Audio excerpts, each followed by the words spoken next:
Competition की तैयारी के लिए विद्यार्थी आज लाइब्रेरी का सहारा ले रहे हैं। आपने सुना होगा कि हम कंपटीशन की तैयारी के लिए लाइब्रेरी जाते हैं और वहाँ पर 10 घंटे पढ़ते हैं। उसकी एक फ़ीस होती है जो कि मंथली देनी पड़ती है और ये लाइब्रेरी प्राइवेट होती हैं। लेकिन एक वो दौर भी था जब प्राइवेट लाइब्रेरियाँ नहीं होती थी और राजकीय पुस्तकालय जो कि सरकार के अनुसार काम करती थी, वहाँ पर जाकर विद्यार्थी पढ़ाई करते थे। ये वो दौर था जब ना तो इंटरनेट था, ना मोबाइल था, ना लैपटॉप था और ना ही कंप्यूटर था और ना ही कंपटीशन की तैयारी कराने वाली कोचिंग संस्थाएं थी तो सिर्फ राजकीय पुस्तकालय और सरकार के संरक्षण में चलने वाली लाइब्रेरी। रायबरेली में भी एक ऐसी ही लाइब्रेरी संचालित हो रही है जो लगभग 25 सालों से ज़्यादा का समय बिता चुकी है और लगातार उसी तरह संचालित हो रही है। यहाँ के पुस्तकालय अध्यक्ष उत्कर्ष सिंह ने बताया कि अब तो पुस्तकालय जो राजकीय पुस्तकालय हुआ करता था अब उस तरह का नहीं रहा, अब ये भी आधुनिक हो गया है। यहाँ पर कंप्यूटर लगे हुए हैं, यहाँ पर एसी लगी हुई है और एक कर्मचारी ऐसा भी है जो बच्चों के विद्यार्थियों के मेज़ पर पानी तक उपलब्ध कराने के लिए मौजूद रहता है। विद्यार्थियों को किसी प्रकार का कोई असुविधा ना हो, इसके लिए खास ध्यान रखा जाता है। पुस्तकालय अध्यक्ष उत्कर्ष सिंह ने बताया कि हर प्रकार की पुस्तक यहाँ पे मौजूद हैं जो विद्यार्थियों को उनकी प्रतियोगी परीक्षाओं में आगे बढ़ने के लिए सहायक हैं। तो आप जो महीने की फ़ीस प्राइवेट पुस्तकालय में देते हैं, राजकीय पुस्तकालयों में जाकर वहाँ पर सालाना फ़ीस देकर बहुत ही मध्यम पैसा लेते हैं और विद्यार्थियों को पूरी सुविधाएं उपलब्ध कराते हैं। तो इस राजकीय पुस्तकालय के पुस्तकालय अध्यक्ष उत्कर्ष सिंह से आज खास बातचीत की डॉक्टर संतलाल जी ने। आप भी सुनिए उन्होंने क्या बताया। शिक्षार्थी, पुस्तक और पुस्तकालय, इन चारों में अत्यंत घनिष्ठ संबंध है। आज हमारे हिंदी रचनाकार समूह के स्टूडियो में राजकीय जिला पुस्तकालय रायबरेली के पुस्तकालय अध्यक्ष श्री उत्कर्ष सिंह पधारे हुए हैं। आज हम उनसे पुस्तकालय के बारे में चर्चा करेंगे। सर नमस्कार। नमस्कार सर, आपके पुस्तकालय में किस प्रकार से कोई पाठक प्रवेश पा सकता है और उसके प्रवेश पाने के नियम क्या क्या हैं? पाठक प्रवेश पाने के तो कोई खास नियम नहीं है जी। 500 रुपये दे करके पुस्तकालय की सदस्यता ली जा सकती है जी। वो भी आजीवन है और उसमें फिर आप जो पुस्तकालय पुस्तकें उपलब्ध हैं जी। इन्हें आप 15 से 20 दिन के लिए घर पे ले जाके पढ़ भी सकते हैं। सर, जो 500 रुपये आप बता रहे हैं कि सदस्यता शुल्क के रूप में उसको जमा करना पड़ता है, अगर कोई पाठक सदस्यता समाप्त करना चाहे तो क्या वह 500 रुपये उसको वापस हो जाते हैं या जमा हो रहते हैं? नहीं, पाठक सदस्यता जब समाप्त करता है तो उसको 500 रुपये वापस नहीं किया जाता है।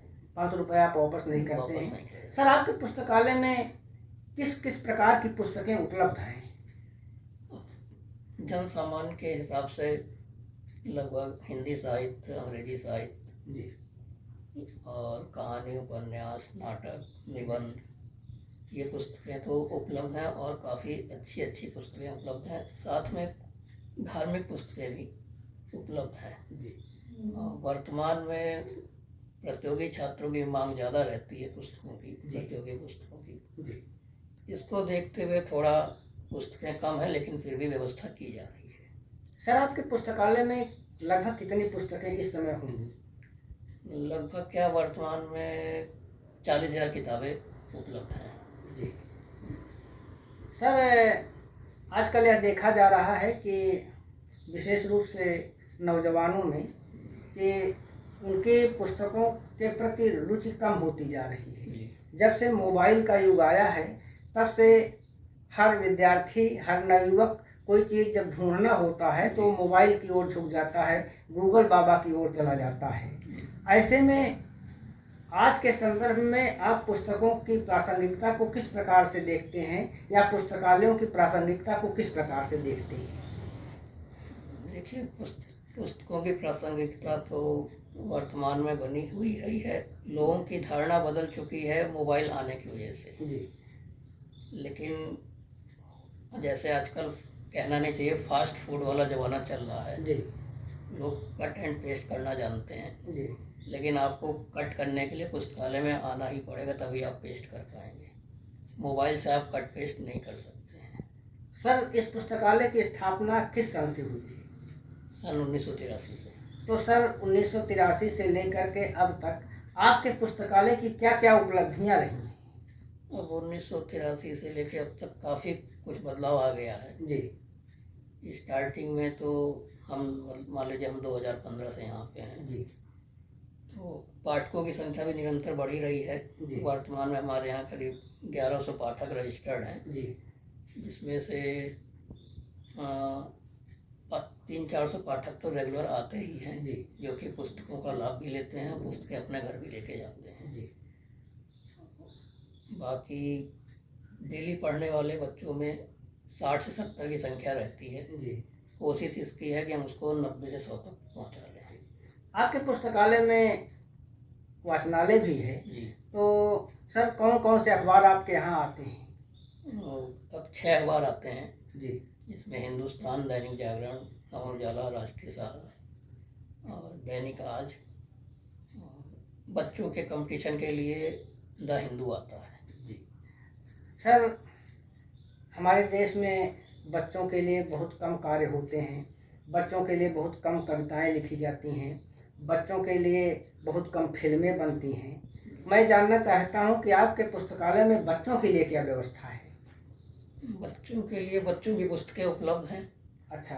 और बच्चों के लिए एक अलग सेक्शन भी बना हुआ है, जी तो वो गर्मी की छुट्टियों में आकर के उसका लाभ ले सकते हैं। जी। और सर, ये जैसे सरकार की ओर से आपको क्या सहयोग, अपेक्षित सहयोग मिलता है पुस्तकालय को संचालित करने के लिए? हाँ, सहयोग तो मिलता है, क्योंकि जो भी पुस्तकें आती हैं वो सरकार के द्वारा ही प्रदान की जाती हैं। जी और ये राजा राम मोहन राय लाइब्रेरी कलकत्ता जी के माध्यम से, सरकार के कोलैबोरेशन से ये पुस्तकालय में किताबें उपलब्ध कराई जाती हैं। बहुत से लोग हैं जिनके घरों में ढेर सारी पुस्तकें हो जाती हैं, तो उनको कभी कभी कबाड़ वाले को बेच देते हैं। जी। क्या आपकी ऐसी भी योजना है कि जिनके यहाँ अधिक पुस्तकें हो गई हैं, उनको वह रख पाने के लिए असमर्थ हैं, तो आपके पुस्तकालय में दान कर सकते हैं? हाँ, पुस्तकालय में आप दान कर सकते हैं, लेकिन उसके लिए आपको एक बार बताना पड़ेगा कि किस हिसाब की पुस्तकें हैं जी। जो पुस्तकालय में लोगों द्वारा यूज की जा सकती हैं। और सर, पाठकों का क्या सहयोग मिलता है आपके पुस्तकालय में? पाठकों का सहयोग, अभी भाई पाठक तो पढ़ने आता है जी तो पूरा सहयोग करता है, ये और टाइम का सहयोग भी पूरा करता जी है, जी। उसमें कोई दिक्कत नहीं आती है पाठकों की तरफ से।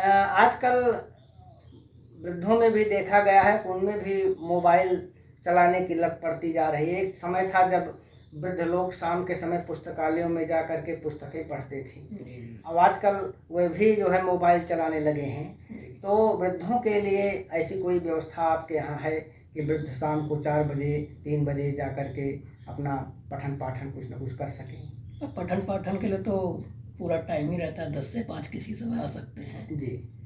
और अलग से तो ऐसी कोई व्यवस्था भी नहीं बनाई गई है, लेकिन पुस्तकें तो उपलब्ध ही हैं, जिनकी रुचि है वो आके अपना ले सकते हैं। सर, जो लोग शोध करते हैं, जो रिसर्च स्कॉलर हैं, जी।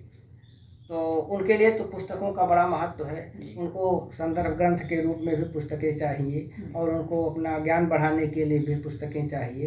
तो ऐसी स्थिति में शोधार्थियों के लिए आपके यहाँ क्या व्यवस्था है? शोधार्थियों के लिए एक अलग से जगह एक्वायर किया गया है, जी।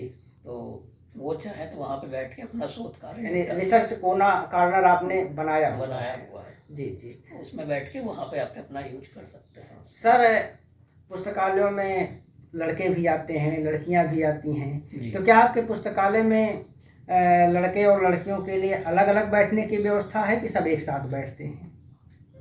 एक साथ भी, जैसा संख्या रहती है उस पर डिपेंड करता है। जी। अगर संख्या ज़्यादा बढ़ रही है जी तो एक साथ भी बैठाया जा सकता है, जी। अन्यथा तो अलग अलग की व्यवस्था बनी हुई है। महिला शौचालय भी अलग बना हुआ है, जी महिलाओं के लिए अलग कक्ष भी बना हुआ है, जी। दोनों व्यवस्था। अगर कोई पुस्तकें पढ़ रहा है, उसको ये आवश्यकता होती है कि हमको कुछ पन्ने फोटोस्टेट कराने हैं, जी, तो इस प्रकार की क्या पुस्तकालय में सुविधा है? अभी तो नहीं है, लेकिन भविष्य में उम्मीद है कि हो जाएगी। सर, आजकल डिजिटल पुस्तकालय चल पड़े हैं जी और विशेष रूप से वे प्राइवेट लोग चलाते हैं, जी तो उनमें वो 700-800 रुपये फीस लेते हैं। जी। तो ऐसी क्या व्यवस्था की जा सकती है कि जो एक डिजिटल पुस्तकालय है जहाँ पर बच्चे 700-800 रुपये दे करके पढ़ते हैं, जी। और मैं समझता हूँ कि गांव के जो विद्यार्थी हैं वो 700-800 रुपये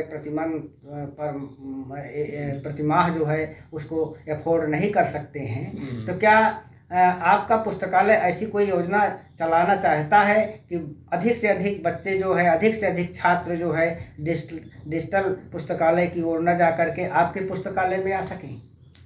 योजना चल रही है, उम्मीद है कि अगले अवसर मतलब चुनाव के बाद जी ये जो हर ब्लॉक में और हर ग्राम में पुस्तकालय खोलने की योजना चल रही है। मतलब ग्राम पुस्तकालय ग्राम के स्थापना से हमारे यहाँ ग्राम सचिवालय हो हैं, ऐसे जी। ग्राम पुस्तकालय भी चल सकते चल हैं, जैसे रही है। गांव के जो बच्चे हैं, गांव के जो विद्यार्थी हैं, गांव के जो प्रतियोगी परीक्षार्थी हैं, वह सब जो है वहाँ बैठ के अध्ययन करें और अपना उसका लाभ ले सकें। हाँ, और उसमें कोई शुल्क भी नहीं रहेगा। उसका कोई शुल्क जो भी शुल्क यहाँ पे 500 रुपये आजीवन है, जी। वही आजीवन वहाँ पे भी रहेगा। सर, आपके पुस्तकालय को के भविष्य की क्या योजना है? पुस्तकालय के भविष्य की योजना तो अभी ऐसे जैसे कंप्यूटर वगैरह? कंप्यूटर उपलब्ध हो जाएंगे जी अगले माह तक 4 कंप्यूटर मिल जाएंगे, जिसमें से जी योजना ये है कि जो बच्चे आते हैं वाईफाई लगा हुआ है, जी। कंप्यूटर पर बैठ करके वाईफाई के द्वारा अपना कार्य कर सकते हैं। क्या सर अभी आप पुस्तकों को मैनुअली इशू करते हैं या कंप्यूटर पर फीड करके इशू करते हैं? कंप्यूटर पर फीडिंग हो रही है जी। लेकिन इशू वाला कार्यक्रम अभी मैनुअली ही चल रहा है, क्योंकि किताबें इतनी अधिक हैं कि थोड़ा समय लग रहा है। सर, जहाँ तक मेरी जानकारी है, पुस्तकालय में आपके लिए कर्मचारियों की संख्या बहुत कम है। जी। ऐसी स्थिति में आप किस प्रकार से पुस्तकालय को मैनेज करते हैं? कर्मचारियों की संख्या कम होने की वजह से थोड़ा दिक्कतें तो आती हैं जी लेकिन कार्य अपना है तो करना पड़ेगा ही, जी जी। इसलिए किया जाता है इसको। सर, महिलाओं के लिए क्या कोई अलग व्यवस्था है पुस्तकालय में पढ़ने के लिए, या महिलाओं को कोई खास सुविधा दी जाती हो ताकि उनके अंदर भी पढ़ने लिखने की प्रवृत्ति पैदा हो? एक महिला कक्ष बनवाया गया है जी। उसमें महिलाएं बैठ करके अपना अध्ययन कर सकती हैं, और अलग से उनके महिला शौचालय भी उसके बगल में ही बनवाया गया, जिससे कि उन्हें वहाँ से हट के कहीं दूर ना जाना पड़े। सर, कभी कभी ऐसा होता है, ऐसे पाठक आ जाते हैं जिनको विशेष पुस्तकों की आवश्यकता पड़ती है और वो पुस्तकें पुस्तकालय में नहीं होती हैं, जी। तो ऐसी पुस्तकों का अगर आपको वे नाम बताते हैं तो क्या पुस्तकालय उनको मंगवाने की व्यवस्था करता है? बिल्कुल करता है, अन्य लाइब्रेरी के माध्यम से, अन्य जिलों की जो लाइब्रेरीज हैं जी अगर वहाँ पे उपलब्ध होती हैं जी। तो वो पुस्तकें उपलब्ध कराई जाती हैं। सर, एक अंतिम प्रश्न और आपसे कि जैसे कोई पुस्तक ले गया और उसने बहुत दिनों तक उसको वापस नहीं किया, तो उस पुस्तक को वापस लाने के लिए पुस्तकालय की क्या प्रक्रिया है? प्रक्रिया तो उसके यहाँ एक बार तो सूचना दी ही जाएगी जी।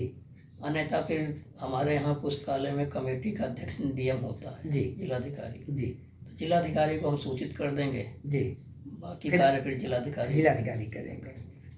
ये थे राजकीय जिला पुस्तकालय रायबरेली के पुस्तकालय अध्यक्ष श्री उत्कर्ष सिंह जी, जो अपने पुस्तकालय के बारे में विस्तार पूर्वक हमारे दर्शकों को जानकारी दे रहे थे। आपका बहुत बहुत धन्यवाद। आप हमारे स्टूडियो में आए, हम आपके प्रति आभार व्यक्त करते हैं।